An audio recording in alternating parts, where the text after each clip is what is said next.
Wisdom on my side.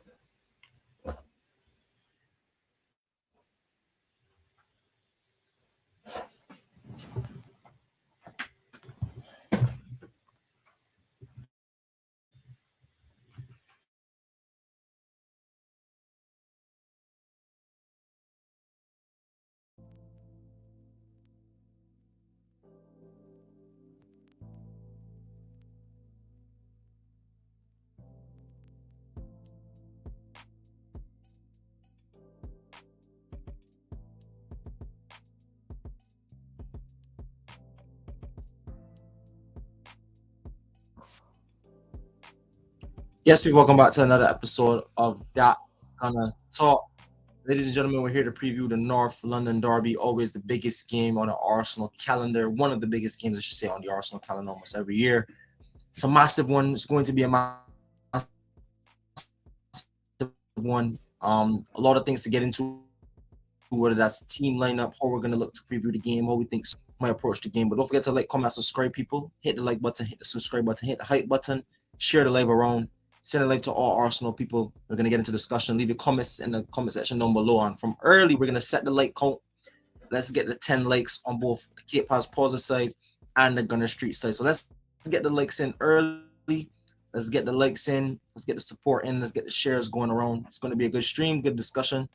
And first of all, before we get into any of that discussion, KP, how you feeling today going into a massive one at the weekend, bro? No, I'm excited. Arsenal's back.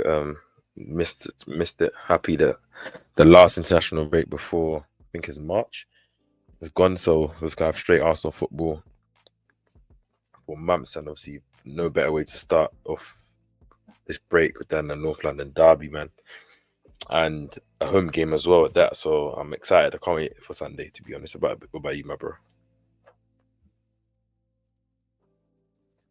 Yeah, I love to play Spurs. I honestly love to play Spurs when we beat them. I mean, I always love playing Spurs. I love when that calendar comes around. My brother's a Spurs fan. Giving him a little bit of shit hosery here and there. I enjoyed the game always. It's always a pretty decent game between Arsenal and Spurs, and we always seem to come up with victor, especially when we're playing at the Emirates. So just looking forward to a good game. Honestly, hoping that we can get the 3 points. Obviously, because I think we desperately need them. But if we were coming off the back of our last fixture against Sunderland coming into this game, I think we desperately need the points to get back to winning ways.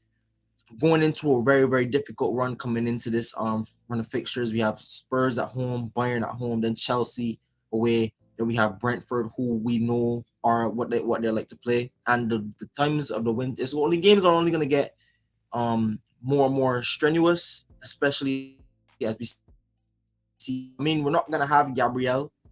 That's the big thing. But how are you feeling? I mean, overall about the Derby game? I mean, you're going to expect you to say, are we going to win? But have you thought of else other than a win, KP? And what does that mean if Arsenal don't at the weekend?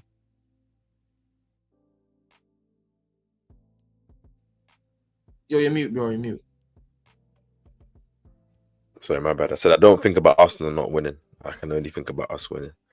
That's just where the team is at right now. And if whether I want to base it on how good the team is, whether I want to base it on how meaty Spurs are, whether I want to base it on the history of Arsenal at home not losing to Spurs in like 14 years or something like that, or I can't remember. So it's something silly like that. Maybe 10 years. 14 years. You haven't lost to Spurs in 14 years at home. Yeah, something crazy. Like That's something crazy. quite crazy. So I'm confident we're going to win this game. And obviously, we're wounding animals right now.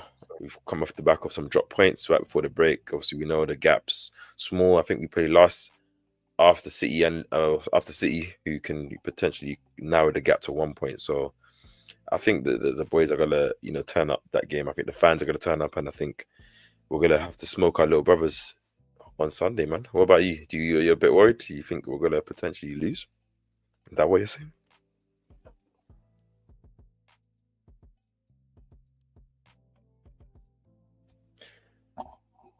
I think Yes, you're people, don't forget to hit the like button, hit the subscribe button, hit support, show us some love.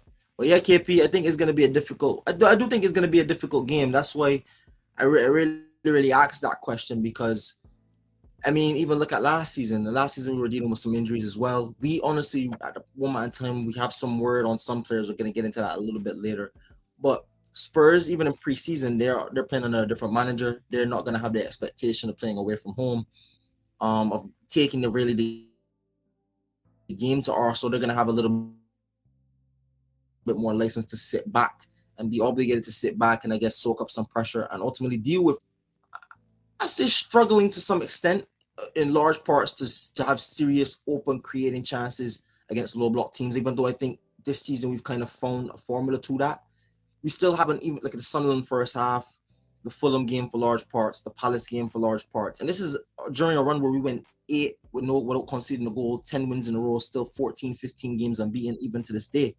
We're still on that run. We're coming off the back of that run. So I don't want to say we're in poor form. We can't really break down the low blocks. But they might carry a threat as well in some pace on the counter attack. I heard you talk to Waffle about it as well.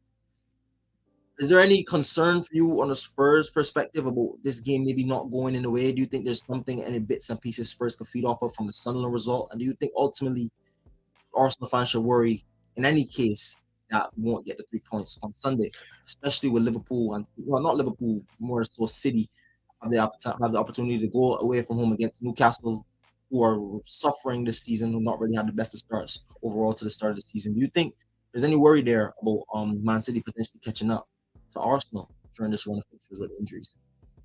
Yeah, it's always a possibility. Like Arsenal could drop points, City could capitalize that. That's not out of the shadow. Spurs are not that good. They don't have any attackers that I'm fearful of. Maybe they might have Kudus back for this game, maybe some other players, but doubt directly. Um, and realistically, yeah, they might look at the Sunderland game. Most teams might look at the Sunderland game and say maybe that's a way they can rattle Arsenal. But how many teams are going to be able to implement that style? Who have the players to kind of do that? Who are willing to not play football on the ground, basically? So I don't see that. We faced many low blocks this season. Even Atletico Madrid were playing in a low block. We were able to nullify them. Burnley, most of the teams really. I'm even going to say it's not Burnley, but it's something also have to come with. But a derby game is different. Like players turn up, fans turn up, manager turns up, stadium is rocking for the whole game. You know, it's a bit feisty, but I think that'll feed into our favor, especially at home. This was a away game at Spurs ground. Maybe I can be a bit more mindful of, obviously, given the fact we dropped points. But I think it's a perfect game to happen right after drop points and sessional break is the North London derby. There shouldn't be any excuse of a slow start or players waking up to the game or anything. Like from the moment you wake up on a Sunday morning, you already know what game it is. Like the fans will be telling you what it is when they come to the stadium and stuff. Obviously, and hearing some of the things that maybe potentially we might have at the game. I'd anticipate Oh us. yeah. I anticipate us just playing well, man. Spurs are a good team, as I said. Like even if Kudus is fit, that's probably only one attacker that I fear. I do see Thomas Frank going with a more workman horse midfield to try and nullify Arsenal, but I think that will just give Arsenal more possession and more touches on the ball for more of our quality technical players, and that should only bode well to us, getting the 3 points. Obviously, if we don't if we don't have all our attackers back, then that kind of can limit the confidence. But I think even with the players we have available, and that's with Gabriel's injury as well, I still feel like I'm confident for us to win. Nah, I'm very we definitely should be confident. You don't go 14, 15 games unbeaten, don't concede a goal in 8 straight games, win 10 on the bounce, and not have confidence. I'm not going to let drop points to a very decent and a very good performance from Sunderland really get me down. Because I think one thing a lot of people forget is Arsenal, yes, we're down and ultimately tied the game, but there was a moment in time we could have been walking out of the stadium late with 3 points in hand, especially dealing with the decimated attack front line. That would have been a massive momentum shifter. Now I think coming off the back of that, you might say, okay, Arsenal, this might be a good time to play Arsenal for Spurs. Maybe they might have drop points. Maybe Gabriel is injured. Is he not in the game? How many attackers do they have back? How many could really come off the bench and really impact the game fitness wise? But again, from an Arsenal perspective, I think we've shown enough over those games. And I think you even mentioned it when we talked during the break. That Sunderland game should be something the boys and also Mikel Arteta take confidence in, that Sunderland are a very dogged team, what Spurs might be bringing to the Emirates as well.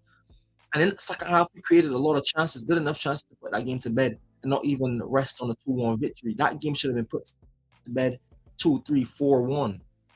So I mean, we had our chances, and we showed that we could take chances against the low block. And we showed that we can make chances against the low block. Sorry, it's really about taking those chances. And again, we talked about this. I think this is probably my biggest takeaway from the last run of the games before the international break. If we were able to take your chances in that stretch, and you have a strong defense, you're going to be able to walk away with a lot of games going your way, especially with the fine margins. Look at the even the Atletico game, we won 4-0 that game, but for large parts of that game it was 0-0, and a set piece unlocked it. Same thing for the Fulham game, took some quality to unlock the game. Even again against Sunderland, took a mistake, good press by Rice, and quality from Trossard to win the game, or ultimately get something from the game. But I think it'd be hard for Spurs to really come to Arsenal and employ the same kind of game plan. One thing that Sunderland had to help them was the home field advantage.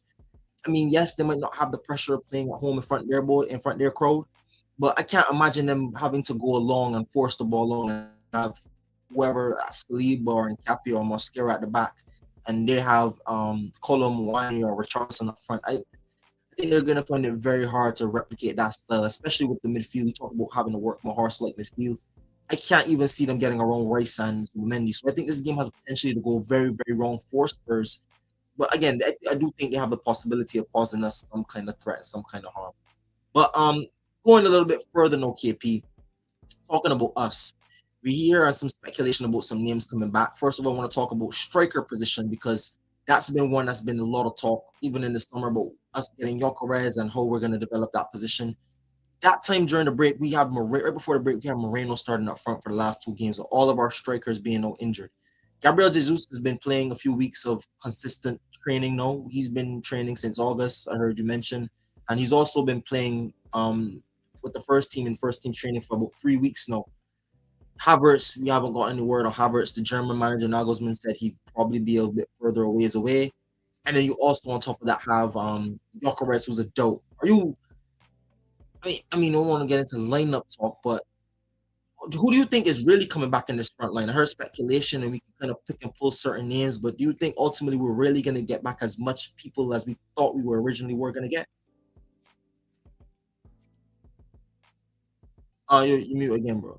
I never thought that we was going to get every single player back for this specific game, but I was hoping to get more positive news or an update. Obviously, I know how Mikel and Arsenal have been in recent years with the injuries, like not giving anything away, even until a player's like potentially ready to be, dropped back into the starting lineup. But if I'm looking at who probably will be available, obviously we've seen some news that Odegaard has trained and may make the squad.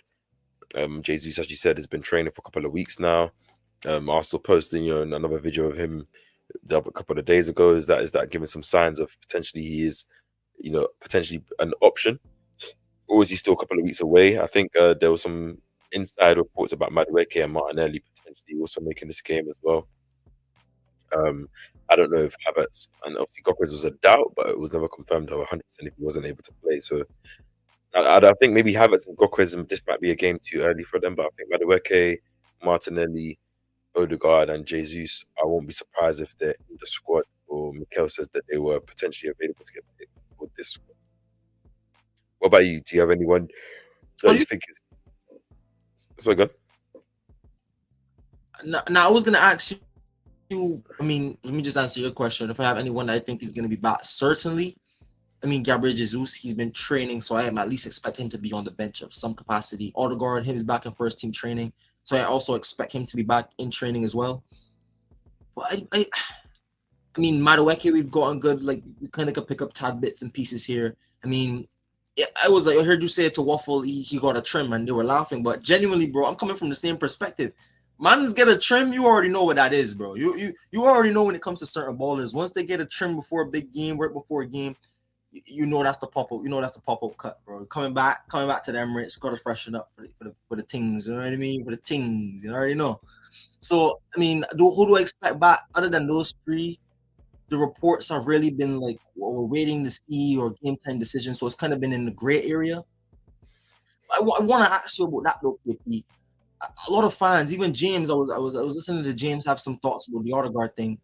How do you feel about overall being in the gray area, because it's not only with injuries we're talking about with Arsenal news. I mean, it's also transfers as well. We're especially under Edu, right before Edu left that summer, going into this summer, it was kind of this summer more than the last one. We heard a little bit more around speculation, but I think we're out of the loop. Like other than in previous years, Arsenal you would have a little bit more information. You'd be able to get ready information on the club more often. Does that not concern you? But how do you feel about being in the gray area, especially when it comes to injuries going into a big set of games for the club? I like it. Love it. Fair enough. Feel like us Fair content enough. creators I want to mean, know every. Feel like, feel like us content creators want to know a lot because we want to make. Obviously, we want to have some update to make content, make more sensible takes, and I think fans as well want to kind of just have the information, and it's good. But end of the day, with the way the Arsenal fan base is, if you say a player's coming back at this point and then he has a setback, there's not going to be a level of understanding. It's going to be we're lied to you, or like it will always be a thing. And two, it puts unnecessary pressure on that player having to maybe potentially rush back for a time frame that maybe his body's just not ready for. Also, I like the whole keeping the opposition managers and fans and players in the loop of not knowing who's going to play, when they're going to be available. We've seen this happen many a time. As I think I saw the James video, like with Saka when he came back, Marino, like a lot of players just come back and you just kind of find out maybe a week before they're ready to play. Like sometimes Arsenal hide them from the media, hide them from the training videos and pictures. Like it's sad because you have to kind of do a guessing game, maybe, but at the same time, it's I like it. It's just, you let a player just come back when they're ready, like kind of almost forget about him. Attach yourself to the players that are available, and then once they're back, it's like, oh my god, like fully back. Like obviously, which is why I don't think anything is done not purposely. Because I think again, with a lot of rumors coming out, it's like you're always trying to appease whiny, complaining fans. If there's always so much update, so much, even if it's just a novice update. So that's just my opinion, innit? I know, I as a content creator, though, of course, I want to know more information so I can, give like my previews and takes of a bit more confidence. But at the same time, I'm not really fussed by it, really. Like I think, like for example, I think the Gabriel injury, that you don't know if there's not really a necessarily like a definitive time frame on his thing, or if they're waiting to see for a bit of swelling to go down. Sometimes it's just you don't really know. Some of these injuries you don't want to rush on. I think Arsenal as well, maybe like for certain injuries, it might be 4 weeks, for example, but Arsenal might make it a 7-week recovery process just to make sure that player comes back fully strong, not just recovered back. So that's how I feel, man. What about you? What do you think? What do you think about it? And sorry, before I say, let you know, obviously everyone just hit the like button as well. I don't know how many likes we've got on both streams, but let's get the streams up to 10 likes, and make sure you subscribe if you haven't already. But so my brother, You already know, people. You already know. Drop a like as always. Hit the like button. Hit the hype button. Send the video around to all your Arsenal people. And big up Waffle Down in this chat. Big up Waffle Down all the time. Big friend of the channel. Both KAPE Posa and Gunner Street. KP and Waffle Down have a lovely live stream. Good conversation I watched from you guys from the other day.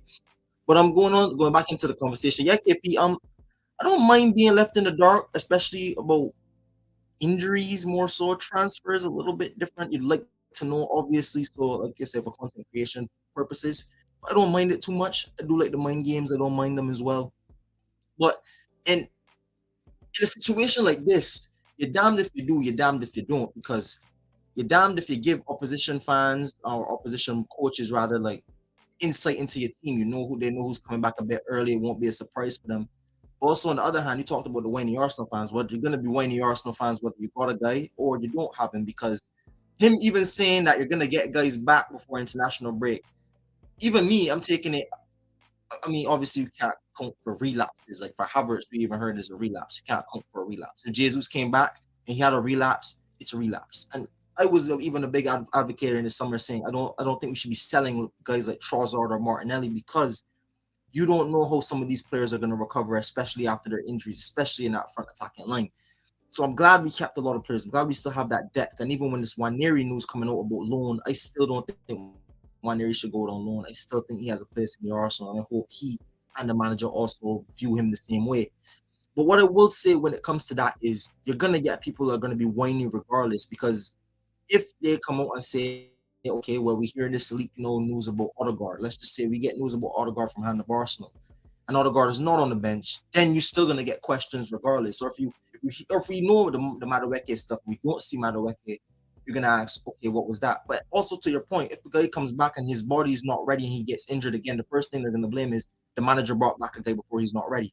So you're damned if you do, you're damned if you don't, and that's really the job of managing the fans and expectations at a big club like Arsenal. So it's a tricky one, and it's something that I've seen people have been growing frustrated with, especially when it comes to your favorite team, your favorite players. You want to know the information. Even with the Gabriel injury, when Gabriel gets injured at the Emirates with the Brazil staff, we kind of see him holding a certain part of his body. We could kind of make certain inferences, but again, you don't know. So we're still waiting in the dark. We're still, even to know, we're still waiting in the dark to see what happens with Gabriel, to see really the timeline of that injury. How long is he really going to be out? But KP, want to talk about that Gabriel injury before we get into the lineup stuff and really start getting into that. Before we go into the lineup stuff, people hit the like button. Let's get to stream up to the 10 likes on both sides. Keep showing love and support. But KP, I heard you and Waffle Down getting into a very good conversation today about the Gabriel injury. I mean, Gabriel is a very important player to us. We know how important Gabriel is to this team on many assets, defending, scoring goals in both boxes. He's an absolute threat leader. Are you concerned about not only for the Spurs game, but in this run of game, especially if we lose Gabriel for 2 months, if we can sustain the level? I know we have a good clean sheet record now. We know guys have stepped up, but I mean, we're losing our best player at the back, arguably our best player this season. Does that worry you, KP, going into the stretch of games? No, of course it's gonna worry me. Like Gabriel's a leader. He's, as you said, effective in both boxes. He's one of like our aggressive centre back type of defender, and um, ultimately, end of the day, it's the running and the way it sounds in 1 to 2 months. You don't know if that's probably more on the longer side. So there's a lot of games he can miss. Probably that's gonna take him into the new year. But at the same time, this is why you have a summer that you have, and you bring in some players. And as I said on Wednesday, like a couple of the players like Mascara, Hincapié have looked very, very comfortable, very, very, you know, uh, you know, seamless within our team. So I think like Gabriel, just giving him the opportunity to recover, and having some players like Mosquera or Hincapié that can come in, bring their own style and also kind of maintain their level, I think is the main thing. I think what would be more worrying if it's longer than 2 months. It says 1 to 2 months, which gives you encouragement with that 4 to 7 weeks. But then if it's now 3 months, then you're looking at like him coming back in February, maybe March, and that's where the crunch time of the season started. So yeah, it's serious territory there. But I think because it's a muscle injury, I don't know if it's going to be so long term. Obviously, hopefully, if us do, following scans, there's no like need for any procedure or anything. You can kind of just rehab as normal, as the rest of the players have done. So it's yeah. That's what, I think. How about you? The Gabriel news worry you, or do you feel like we have enough to deal with it? The length of injury is one I'm still waiting on to really decide how concerned I am. I mean, we talked about it. I did say I'm not worried. I'm concerned. I did agree with Waffle when he originally said that on our stream together as a group.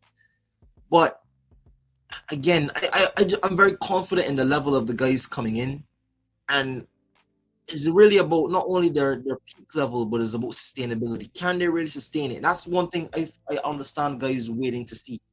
Can Nkapia play at this level for Arsenal in the Premier League for 3 months with Gabriello?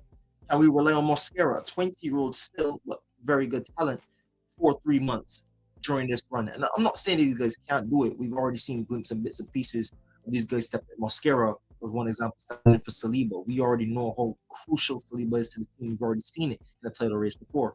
So I'm not saying these guys can't step up to it, but again, it's a difficult ask to not only play at a big club like Arsenal in the Premier League, but week in, week out, when every game is going to matter, what's the level like? What's the mentality like? And I think this run of games, and I think so far this season, we've seen many bursts. If you want to take the season step by step, you can kind of see it. The start of the season was a litmus test to really see how good this Arsenal team was, top to bottom. We dealt with injuries, we played some difficult teams, home and away, and we had to get through. And we ended up very, really in the title race, and we were really, really looking to come through that. We go from there into the second stretch of games, and we're arguably the best team in England and arguably one of the best teams in Europe coming through that second run of games where you go 8 without conceding a goal, 10 straight wins, still 14 games unbeaten. No, coming on to this little mini 3 game period and into the rest of the season on from here into the real crunch time. You're gonna start that mini 3 game period is gonna show what games at the back end of the season will look like, not only for squad rotation purposes, but also mentality purposes. You have the North London Derby, you have Bayern, which is arguably an international derby, if you want to call it that, between Arsenal and Bayern, and how massive that game is for us from that perspective. And then you have Chelsea, that's another London derby, and then you have Brentford, another London derby, and then you have other games, winnable potential games, but you still want to set yourself up and give yourself a runway and platform to build going into that difficult run of games. But yeah, man, I really just waiting to see how long that injury is, man. But I back the level of the guys, but it's how long we could keep that level up on a consistent basis is really what I'm looking forward to. You just mute again, bro. Sorry, man. I've done this 3 times now. My apologies. I think Nah, it's a Gabriel. yellow card. Three straight, it's a yellow card, bro. Joke. Nah, ref allow me. Don't be my call lover today, man. Which I'm not looking I'm forward not to moving as like well. Walker all over the street. Like I think I'm comfortable with the options we have. You know, Mascaro and Capie, maybe even Calafiori that you can use there in terms of their ability, their level, and maybe even a different style that they can bring.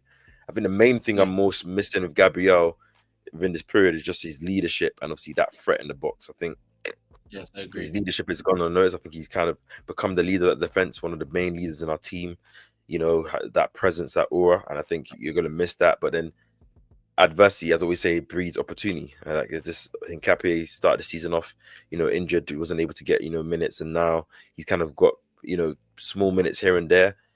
Can he have a potential run into the team, or can Calafiori get shifted into his natural position? You bring in Lewis Skelly, kind of still potentially have Calafiori inverting from centre back and Lewis Skelly inverting from full back, and you know, kind of having some rotation there. Or do you go in Capie? That formation would be a madness. Yeah, like do you go in Capie?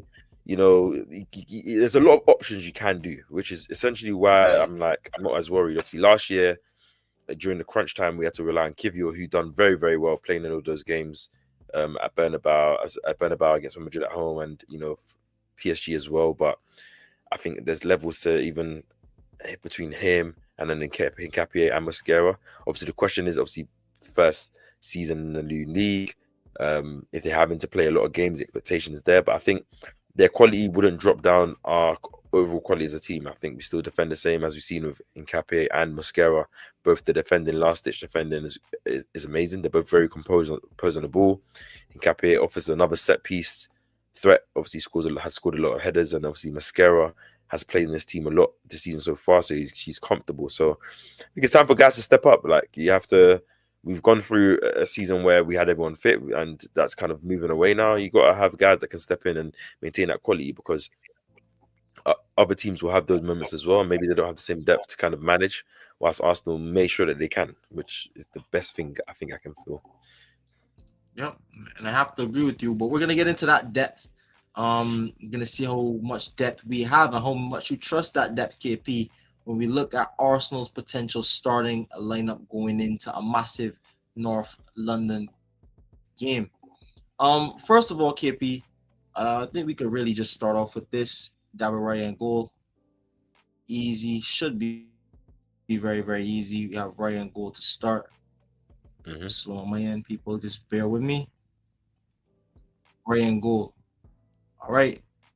Now the back line. How would you set out right back? We know you're in Timber. He's played a lot of games for Arsenal. I heard you also mention red zone players. Gabriel played our most minutes. Behind us is probably Timber, who's played a lot of minutes as well in the first team. What would you do? I mean, it's probably going to be Timber, but are you worried about Urian Timber and his fitness potentially being another one to look out for his injury?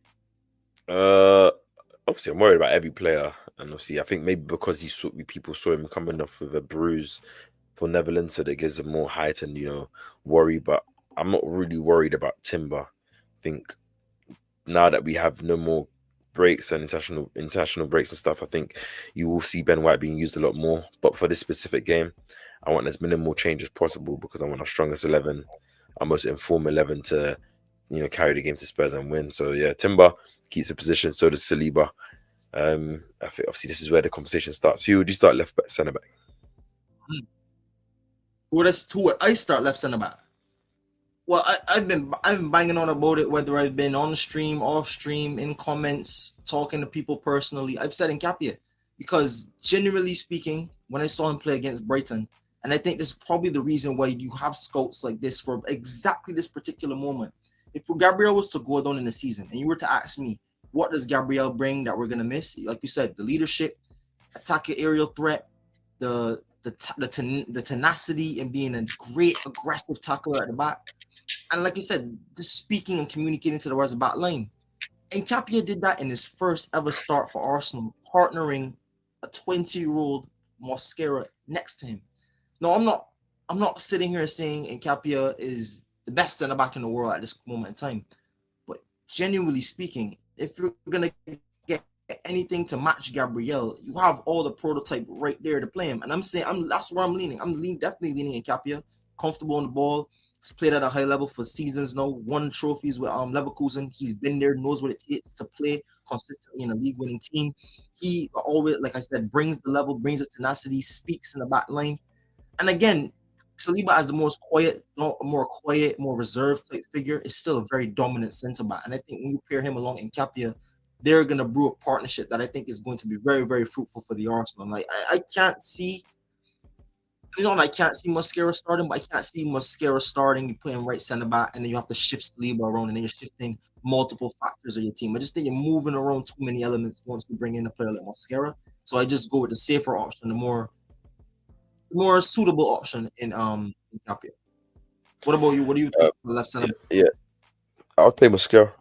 I don't think Nkapia is going to start this specific game. I think him coming back from Ecuador international break, probably the last one traveling, Wednesday night, coming back maybe Thursday, a couple of days rest. Obviously, doesn't mean anything for a professional footballer, but I think given that this is the magnitude of this game, you want to play your most trustworthy side. I think Mosquera started the most games out of any other of our rotationary defensive options. And I think there's already been a small relationship with Saliba starting up. Obviously, we saw last year where Gabriel went down, Saliba had to take more of that kind of aggressor, whilst Kivy was more of that calming, ball playing defender. So I think it can be done. I think long term though, I think that post Spurs game, I think Nkapia will start majority of the games at left centre back. Will start over Mosquera at left centre back, I should say. But I think for this specific game, I think Mosquera comes in and just slips into the defense as normal.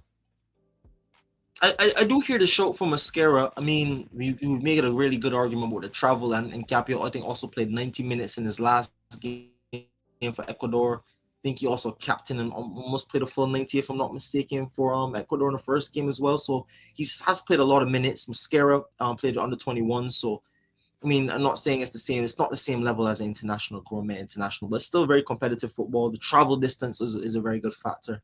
Does the profile of a left-footed centre back not really phase you? I'm not saying it's too much of a big factor, but do you think Mikel will stray away from that?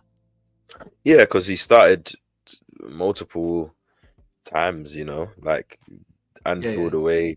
Gabriel comes off, he puts Mosquera on. I think, sorry, not Gabriel, Saliba comes off. I think there's been a couple of games where he's brought on Mosquera and Saliba have already played together in a couple of games, and you kind of just put Mosquera in that left centre back position for one game. You still have either Calafiori or Lewis Skelly. Lewis Skelly at left back, and then you see how it goes. In terms of that, it will be interesting to see if Mikel does do it. Obviously, it will be, but it was similar to that time when I think Saliba and last game of the season, I think was it Saliba and Gabriel out, and it was Calafiori and Kivy were playing centre back. Two left-footed centre back. So I don't think it's beyond comprehension. I hear it. That's what you made a good show with the travel thing. I mean, that is probably going to be a big factor, especially having an injury already to the back line. You really don't want to suffer any more injuries. I think that's probably a massive one. But Charles says, why Mosquera at right centre back? Why do we have left back tinted glasses for Richie Calafiori. He does it actually, and has made it left centre back. People are not looking at his skill set properly. Yeah, as I just said, then I said I think Calafiori is an option there that you can then play. Like I probably would go with if Calafiori's fit and there's no worry at all from his omission from the Italian squad, and he's just precautionary and he's available for this game. I would probably go with Calafiori and then I'll go Luis Skelly left back just because of Calafiori's the most senior player out of everyone else that's in the squad in left. He's been here longer than Mascara and in KAPE. He can shift in and still play, free at the back, be an option to, go up and down. Luis Skelly can kind of join the midfield. And, you have a different look than what we've been kind of playing. Normally, Calafiori is more of a ball-playing player than Gabriel. So it is an interesting option. Obviously, I appreciate the comments, Charles. Like, I don't know what you think about that, bro.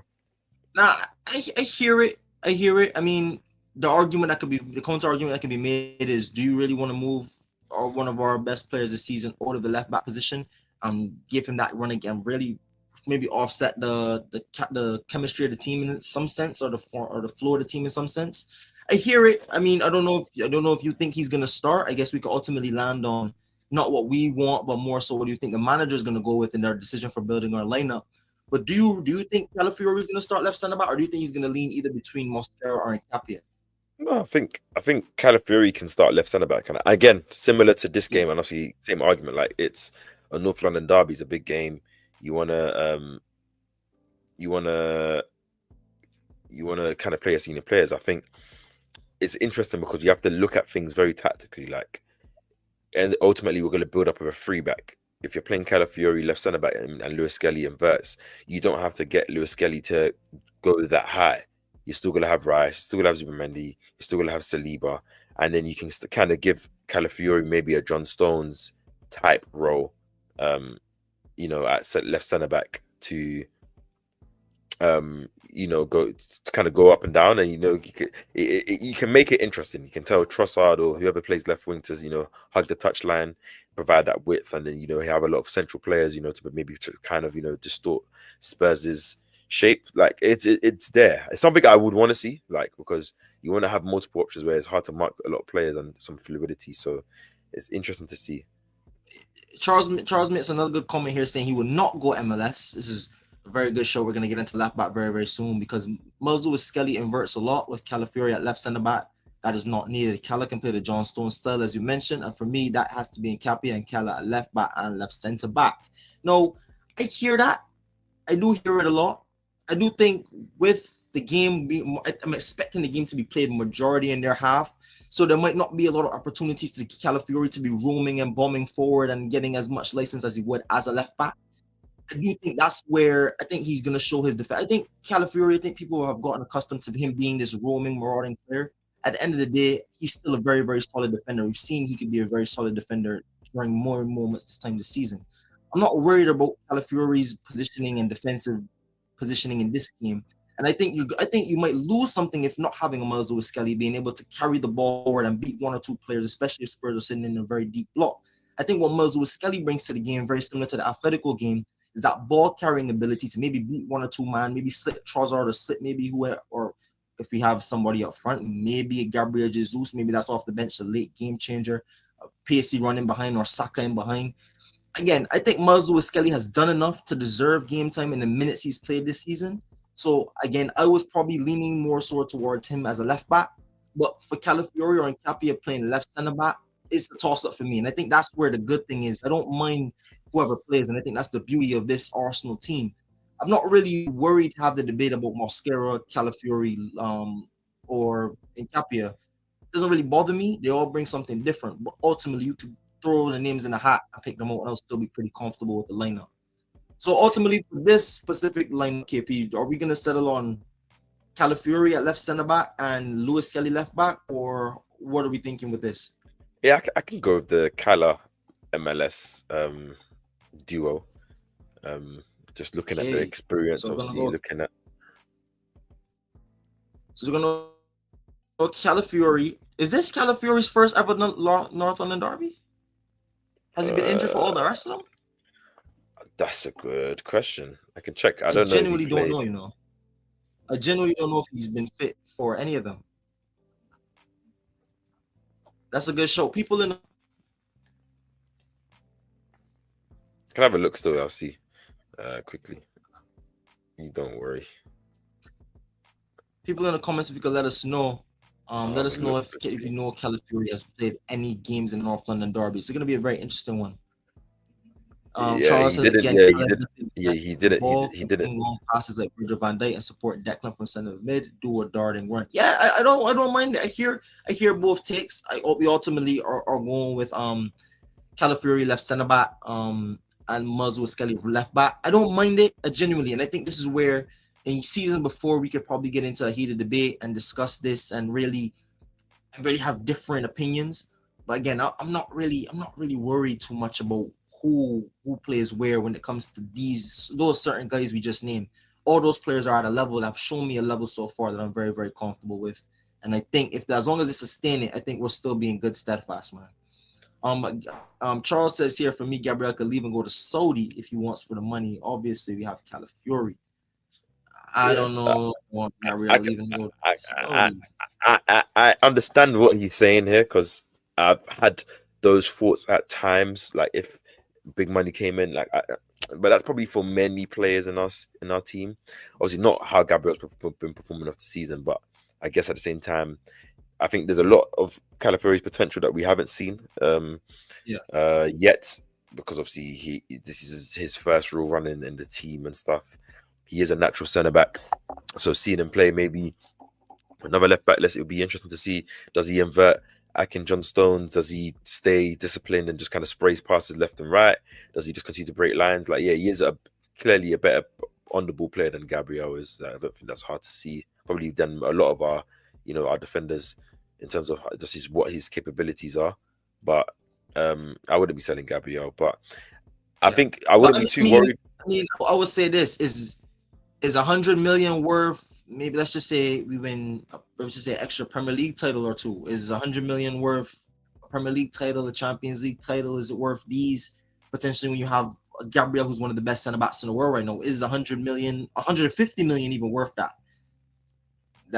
That'd be my argument. Is it worth it to just get that money? But you could go and get top talent. We know Calafiori is there, but when you have a player like that in his prime right now, not even thinking about losing a player like Gabriel, because someone has turned genuinely into us for a monster, literally a monster in both boxes, whether that's defensively or winning headers or scoring goals.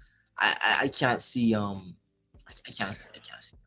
Yeah, I can't see it, man. Obviously, before we move on to the midfield, don't forget to hit the like button, guys. Whether you're tuning in from KAPE's Porter side or the Gunner Street side, hit the like button. If you haven't subscribed already, go subscribe to both channels as well. I'll put the links in the description, and appreciate all the love. AFC always says Cape and Gunner Street, big you up, bro. Hope you're doing well. Appreciate you jumping in. And obviously, Charles has another comment saying he's younger than Martinelli. I think he's talking about Calafiori, longer career ahead. If he's less on the back, then I'm sure his niggling injuries not happen. It's happened to the left back row. I wouldn't say that. Like, obviously, a lot of his injuries last season came off the back of him playing, an international break, playing that centre back role. I don't think he has been injured playing for Arsenal. So I know what you're saying there because he has more free roam role. But if you're saying he plays left centre back and has that John Stones role, he'll still have the free roam role just playing from centre back. So I don't know there, but ultimately, I know what you're saying. You're trying to basically say Calafiori is a very good player, which I agree as well, and I love. So it's not really mad. We have a lot of these players. That's great. So I appreciate your comment as well. He also says we have to do a Coutinho, or else it's not sustainable. We're on the yellow FP rules, anyways. It's good comfort. Yeah, I agree. There's going to be some tough sells. I think next summer. I've been saying this with Steph a lot. Like next summer is going to be some time where we're going to have to make some interesting decisions. Yeah, obviously of course, to balance out the books. Obviously, this is where you hope we win a Premier League. This is where you hope a lot of players perform well because then it makes it easier because these are more wantable assets, higher value assets, and obviously they will be hot on the market as well. But at the same time, I think that's where you have to see, depending on the position you have and where players are ready, that's where you go. I think Gabriel signing a new 5-year deal this summer tells me that he's not going to probably be going at least in the next couple of summers. So that's that. I think there are a couple of players that probably in the starting first team 11 that you could say could be sold if good money comes in. because of the kind of players we have behind them. But I think that would be a good conversation for another day, for sure, man. Yeah, it's very good conversation. Big up to everybody in the chat. Don't forget to hit the like, hit the subscribe. Shout Go out going. FC always. He also says last time Arsenal beat Arsenal Emirates was 15 years. So I knew I was right. So 14, 15 years ago. Massive stat. Big up, peace, stat man. Yeah, so I appreciate Stat, man. it. You already know. Midfield, we know it's going to be the same. Yeah, it's probably Rice, gonna be the same. Yeah. I think obviously we have seen the news. I don't know if we're going to say that Odegaard potentially Now go is on, going bro. to be Go fit. on. Odegaard's going to be fit, but I think similar to when he came back against Newcastle for the Newcastle game, he was on the bench, came off the bench, and obviously affected that game. I can see a similar thing in this game where you bring him on, you don't have to rush him, and then give him some good minutes.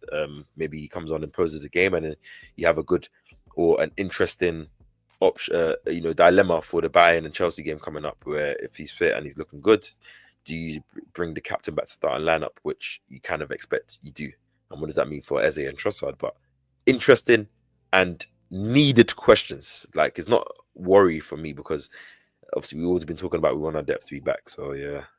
What about you, bro? What's your reaction on potentially Odegaard? No. This is potentially making the squad this game. This is. I think we need this for a moment, man. I think, especially in the Tottenham game, I'm not gonna say it.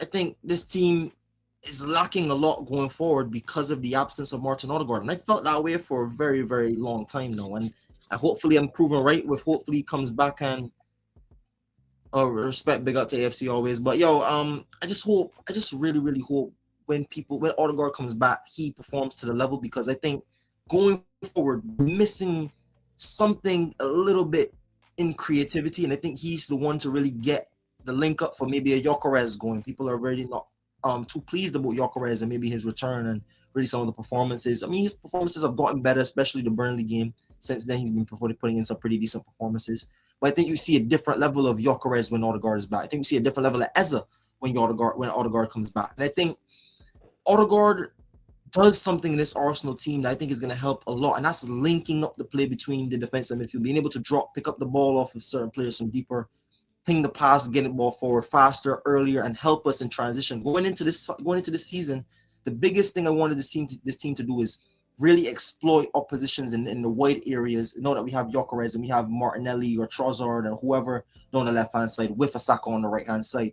Let's get this team expansive. Let's get this team playing on the front foot again. Let's get this team scoring more goals. Let's get this team playing at the highest level we can, attacking wise. And I think when Odegaard comes back, I think he gives us something different off the bench. And even for the Spurs game, if stuff is not going our way, we might need a goal in certain moments. You bring Odegaard off the bench. You not only could take set pieces as well, but he also gives you that bit of quality, that maybe sometimes a bit of magic here and around the box. Having him and Eze in the game, a moment's player, Saka, and other deadly players, I think you can't really go wrong with having Odegaard back. And also being your captain, you always want your captain in any game you play, man. So happy to have Odegaard back.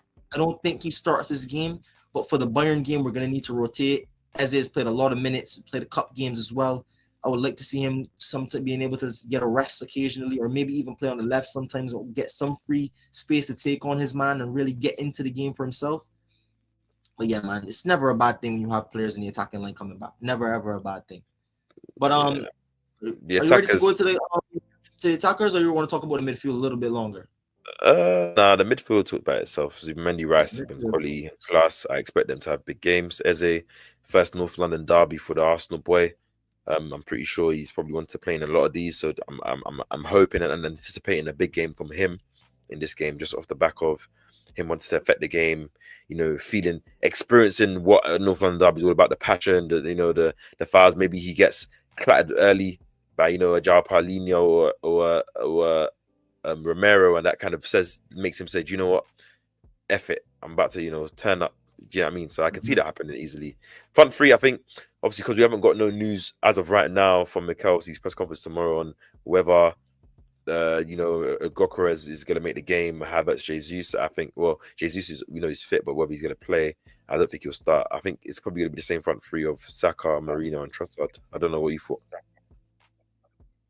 Saka, Marino, and Trossard. I really wish I could stick my hat in and really give different names, but I do think it will be Saka, Marino, and Trossard. I think for the Bayern game, we might see a little bit of rotation, seeing that There might be a bit more emphasis to rotate, but again, I don't.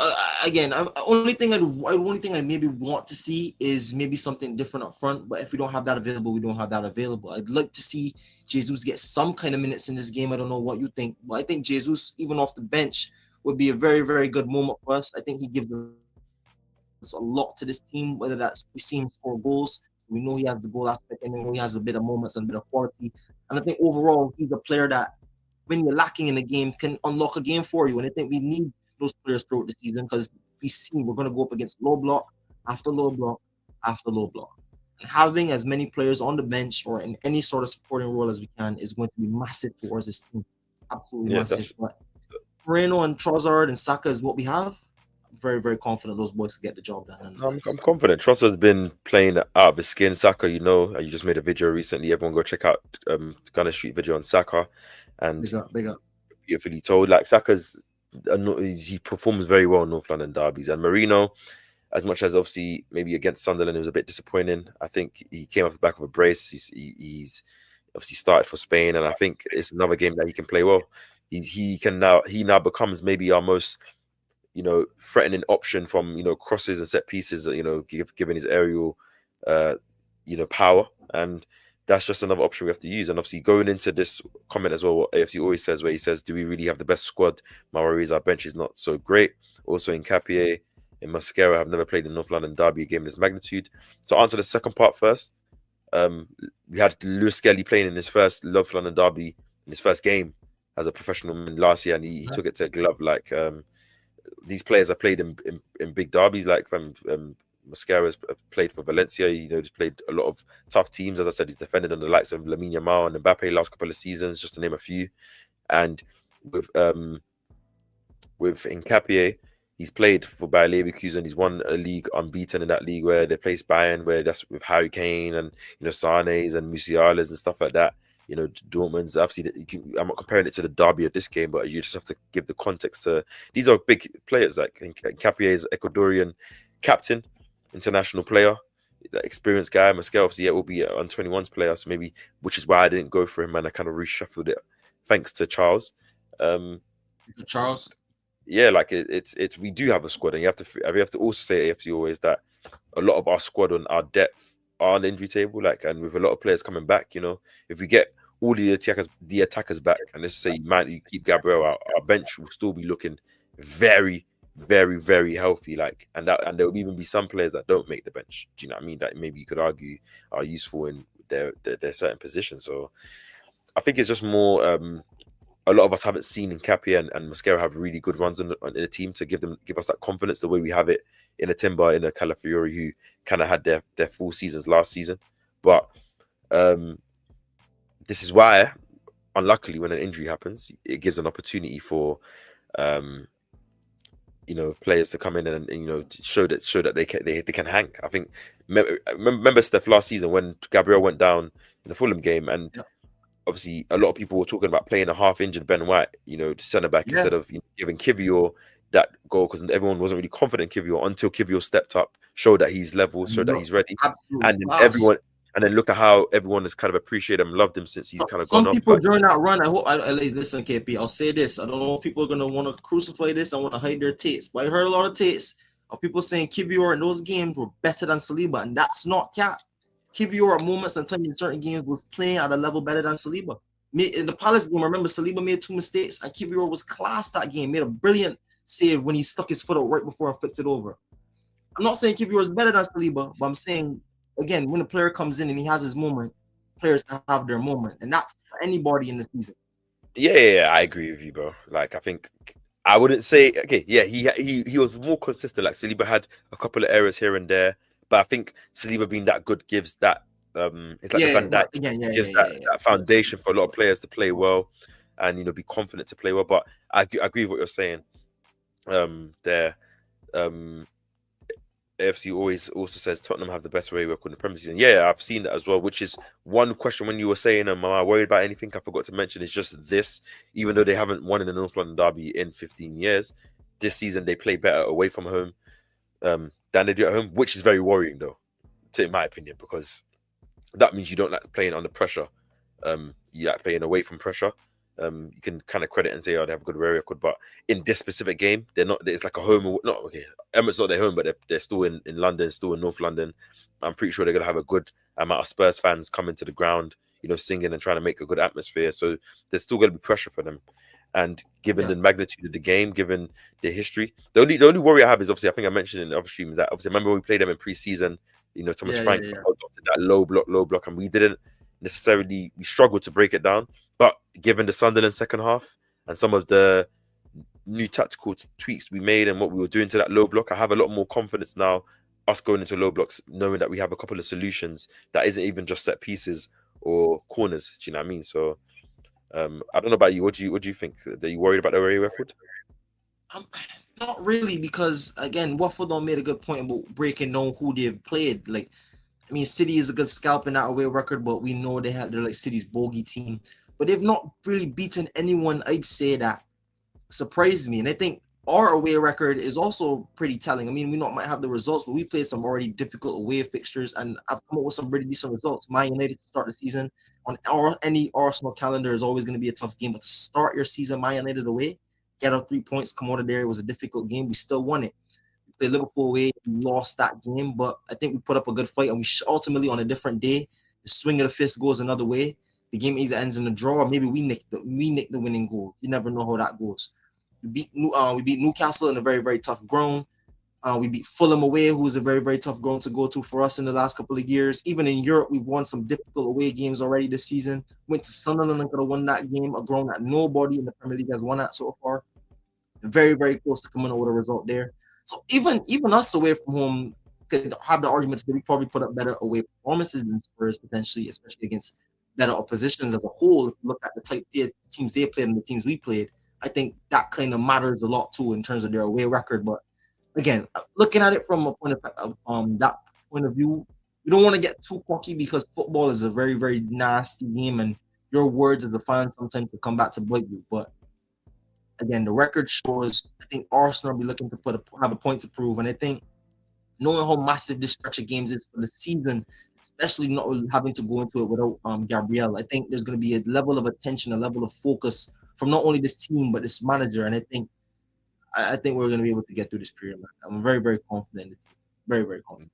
Yeah, for sure. Obviously, as we move on, obviously, everyone in the comments look at our lineup. Obviously, I think and comment down below if you would make any changes, or would you agree if this team being not just saying the team will start, but would I you personally have to agree with this team.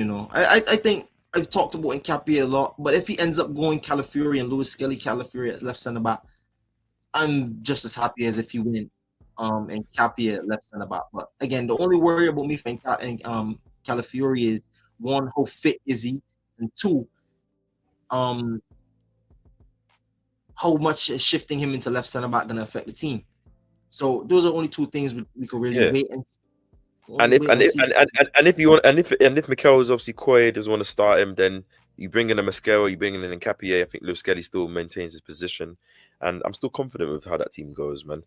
So yeah, Yeah, in the very, very. comments, let's know what you think about this team. That's Raya, Timber, Saliba, Calafiori, Lewis Skelly, Zubimendi, Rice, Eze, Saka, Marino, Trossard, for the starting XI.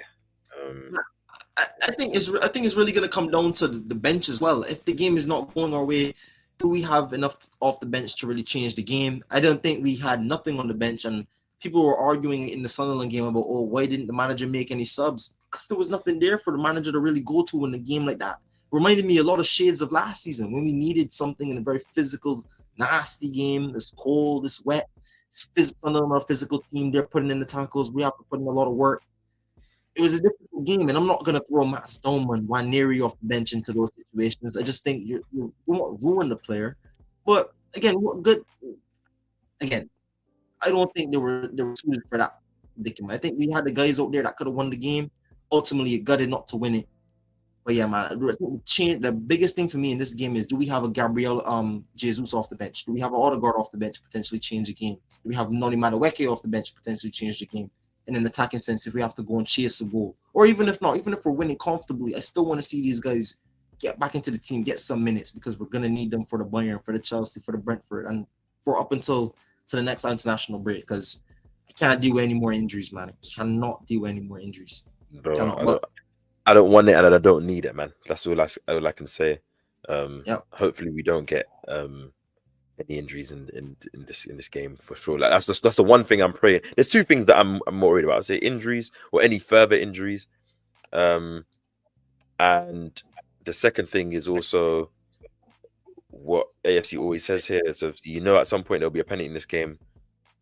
Hopefully to us, because we know Michael Oliver is going to be refereeing a game. This is the first time he's refereeing an Arsenal game since he sent off Miles Lewis Skelly against Wolves away last season. I think Arsenal appealed, and obviously somehow he wasn't given a lot of Arsenal games, but now he's back on this game, finding enough the time in first game, big derby. He's given another, Arsenal kind of, big game again. I'm hoping that we can just do our thing, put the game away, not to where put the game in the his referee's hand. decisions or his nonsense doesn't come to affect the game, because I already know there's going to be at least one decision that all of us are going to, just look at and say, what the hell is this idiot doing? But, we got to take it out of the referee's hands, which is all I've been saying this season, that we need to just kind of win games early, take it out of the referee's hand and try and do. What about you, man? How do you feel about that Mr. Michael being the referee of the game?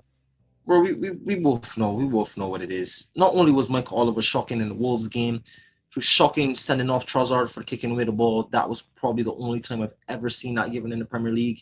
He's had multiple other shockers refereeing Arsenal games.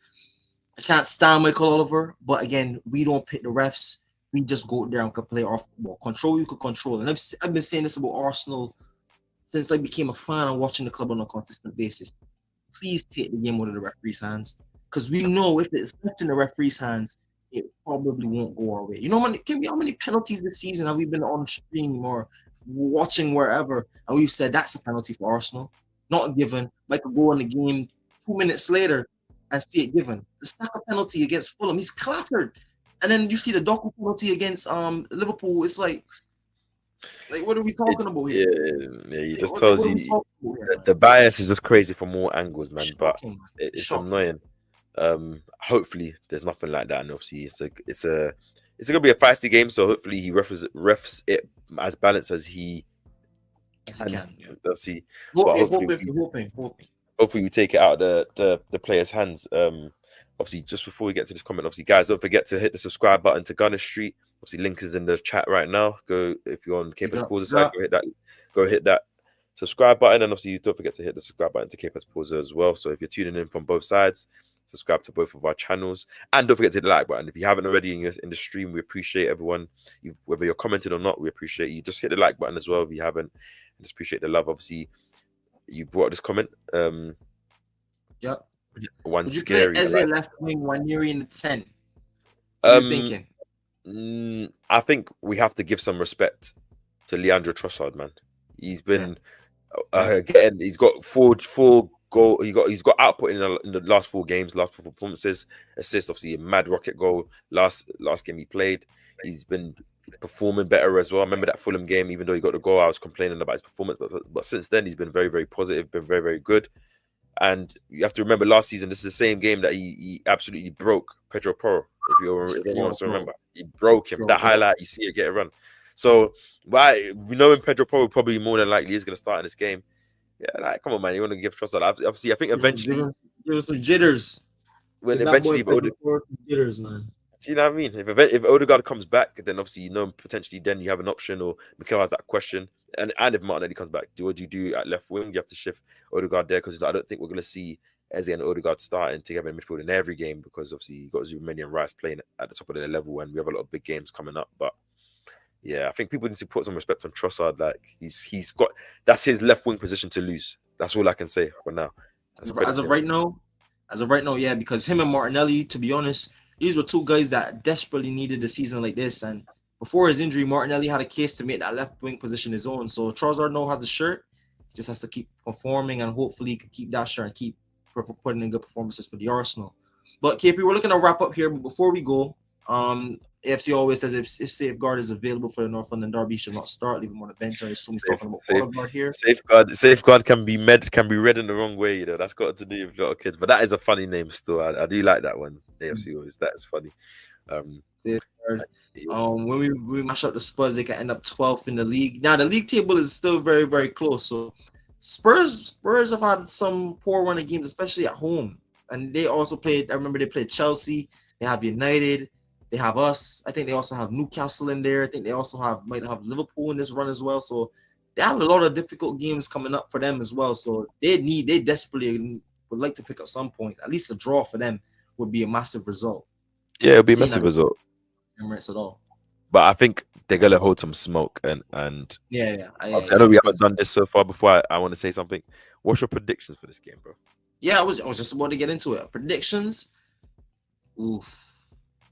Waffle Dawn asked me this too, and I said 2-0. I'm probably gonna go. I'm just gonna stick 2-0. I'm gonna stick 2-0 for no, but I do think if Arsenal get a goal early, I think this is the key to the game. If Arsenal score early, force Tottenham out, I think we could see 3-4. That we could. I remember that time we played them at it was 23-24. We were 3-0 up at halftime at Spurs ground. The game ended up 3-2. We gave away 2 mad goals. Rice made a mistake, and I think it was a penalty or something. I think something happened.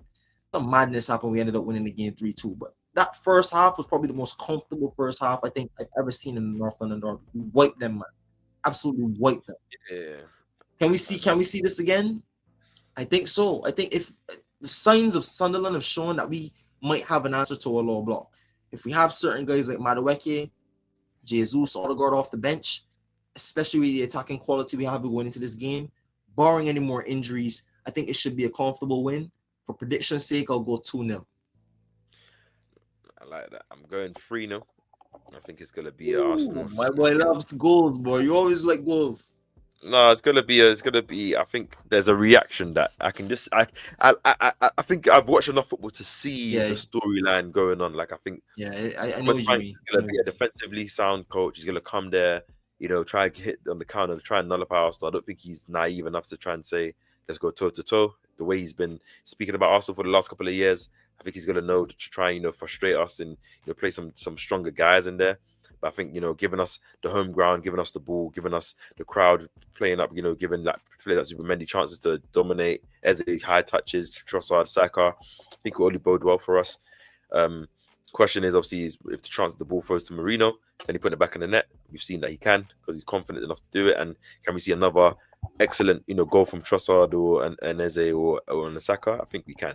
So I'm going 3-0. That's what I think.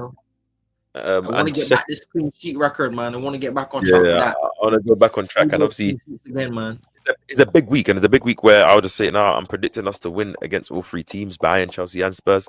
I'm confident that we can do it, and it's not even because I know we might have players back. I just think these are the type of games that Arsenal tend to step up in big games and play well, have a lot of high concentration, have a high passion and high performance level, and I think that's when I see it. As I'm drawing in right now, obviously. Everyone that's in the chat, if you haven't hit the like button, we're gonna give you 5 seconds. Just hit the button. I'll give you a moment. Just go there, go down, hit the like button. If you haven't already, it really helps this video. And if you want to rewatch as well, and you got to the stage of the video, hit that like button as well. Yeah, really appreciate all the support. Hit the like. Sorry for me to call you guys out of that, but that's just me trying to say about KP. I mean, any other things you want to mention? We're getting down to the end here, people. So like KP said, don't forget to hit the like, hit the subscribe button, get your comments in quickly before we wrap up. If you have anything to say, leave your predictions in the comment section down below. How much do you think Arsenal are going to win by? Because I'm not predicting a loss against Spurs. I'll never do that. I don't ever care how bad Arsenal are. I would never, ever want to predict Arsenal losing against Spurs. Never in my life. Ever. But AFC always says 3-1 to Arsenal, which obviously I want a clean sheet, but I also want goals, man. So 3-0, perfect scoreline. If we could put more, I would love it. I would absolutely. I think a lot of people for them at home too. A lot of people are a bit worried now that of the clean sheet now that Gabriel's obviously not in the squad anymore, injured. So, but I think we still have enough. It's the defense has been good as a whole. It's not just specific players, saving us out. So I think you have to still remember that. And before we go, he says Arteta should take this North London derby more serious than the Bayern Munich game. The reason why I say this is because we qualified for the knockout stages, and don't Man City play before us in the league. I don't think we've officially qualified for the knockout stages. We definitely haven't qualified for the knockout stages yet. We're in good obviously, we're in good position. But this is one of those ones where you wrestle. Potentially, we can. These are 2 of the teams at the top right now. If we win against Bayern, not only does it not only does it give us a good advantageous position in the knockout stages, but it also let us get our get back. Like Bayern Munich, we still haven't put a win past them in a lot of years. You know, they still were the team that was smoking us in Champions League before, and that quarterfinal 2 years ago still pains me. Where that Emirates game, I felt like we could have beat them. A couple of mistakes cost us Yeah, that, and obviously definitely. even in the away game, I think we was when I watched it back the other day, we actually were decent in that game. We actually were Yeah. decent. It wasn't amazing, but we were decent. And I think we were better than them in that game. But ultimately, That's what European ties are though. It's gonna be a yeah, cagey affair. Sometimes it could be a cagey affair, especially when it's level still. So no team wants to be the one to yeah. make a mistake. We just blink first. That's literally all that game I remember But from that knowing, game. I haven't watched it back since, but literally I remember that game very, very strongly. That game was shifted on one moment that we just lapsed in concentration at the back post. Commit scores. So I think it's really just down to that's how European ties could go. Sometimes it just the luck of your draws just don't go your way, and yeah, that's the fine margins. that's just it, man. And I think Mikel was the kind of manager that takes the next game seriously, like in terms of the game that Arsenal playing next. So I think he's all his eyes and focus is on the North London derby. I don't see him, Yeah, um, looking too far ahead and not looking at this game because ultimately the Premier League is our bread and butter. And as AFC always says, like City played before us, they could potentially win at Newcastle, get it down to 1 point. So we want to still maintain that lead, even though I think Newcastle got something for us in the bag. So we'll see. And obviously, before we go, he also says, F the clean sheet is all about getting the 3 points. Yeah, I agree. Ultimately, end of the day, it's about that. But you want to have that basis of certifying a win by having that clean sheet and good defensive record and nullifying Spurs in every type of way. I think Mascara said it in the interview recently in this international break. He said, we treat the box like our house and we don't want anyone to get into our house or break into our house. So that's how we defend. And I love that narrative. I love that quote. It's perfect. and it's true. And if you don't concede a goal, you can't lose the game. So that's the basis of platform. We should be looking to win any game, but you always want to win the game at nil. So if you keep a clean sheet, that gives you a platform to go and win a game 1-0, 2-0, especially if the game is a very tight affair. So I definitely think, I mean, I hear it, F the clean sheet, and it's about getting 3 points. Even if we win 4-3, it's about winning the game. But again, you want to have a platform and a base where you're solid because you don't want to give anything away. Because just as much as we're saying F the clean sheet, let's just say they get 1-0 and we don't manage to put a goal past them, we lose the game. So yeah, man, I hear it, but the clean sheet is the basis of for me of this and the ethos for this team. I think this team is built, not built on that, but built for that. Built overall. You see that we've collected a mass defensive talent. We collected the types of defenders. We have the same prototypes in the backup, similar to the guys that start. Again, I'm very, very confident that we can keep a clean sheet, and I think the clean sheet definitely matters. Definitely. Yeah, for sure, man. For sure. But yeah, people. Without further ado, don't forget to like, comment, subscribe. People, it's been a great stream, great conversation. Big up AFC always. Big up Charles in the chat. Big up everybody that's been interacting in the chat. People, whether you be hitting likes. Big up Waffle Don. Big up every single person that's joined this stream. Don't forget to hit the like button on KAPE. Pause the channel. Let me just get the links on screen before we go over here, people. Hit the like button on the KAPE. Pause the channel. Go over there, show some love and support. Help both of us get on the road to 2K subs. If you're watching on the Gunner Street side, go over to KAPE Pause. If you're watching on the KAPE Pause side, come over to Gunner Street. I have lots of wonderful Arsenal content on my channel almost every single week. So hit the like button, hit the subscribe button on both of our channels and get us to 2K subs, people. KP, are you doing a watch along for the game? I'll probably be at the bar for the game, so let the people know what you're doing for the big North London derby. Yeah, I'll be doing a watch along for the game for sure. And hopefully have my Declan Rice player profile video out by, if not tomorrow, then Saturday. But definitely try to get it tomorrow. So yeah, but definitely we're doing a watch along for that game. Obviously, potentially may do it with Waffle Don. Obviously, if things kind of line, so we'll see. But if not, then we'll be doing it on my channel. So it'll be fun to do. So I'm looking forward to it, man. It's a big game. I need that win. And hopefully you and Dre at the bar as well. I know that's a big things going on there. Obviously, I know you told people soon, so enjoy that. Big one at the bar. Big one at the bar. It's always a big game against Spurs. Honestly, wait, I'm trying to think back. I think I've probably been to the bar for like only probably one or two North London derbies. Probably only one. And I think that's probably the 3-2. I think that was a 3-2. I don't think I was there for the 1-0 last season we played at their ground. I definitely wasn't there for the 2-1 where Trossard killed Porro. So yeah, man, I think this is one of the early North London derbies I'm doing at the bar. So it should be a great one. Very, very, very interested. No something about thinking about. I haven't been to many at the bar, honestly. Yeah. So I know you're gonna enjoy it, bro. The atmosphere's gonna be mad. Everyone, don't forget to subscribe. If you're on my side, go up to Gunner Street, hit the subscribe button, hit the like button. And if you're on Gunner Street side, go over to my side, hit the like button, hit the subscribe button. Appreciate everyone that's been in here with us, tuning in, silent watchers, and the active chat contributors. And we'll catch you guys at the next live, of course. Peace, people. Peace and love, man. Have a nice night.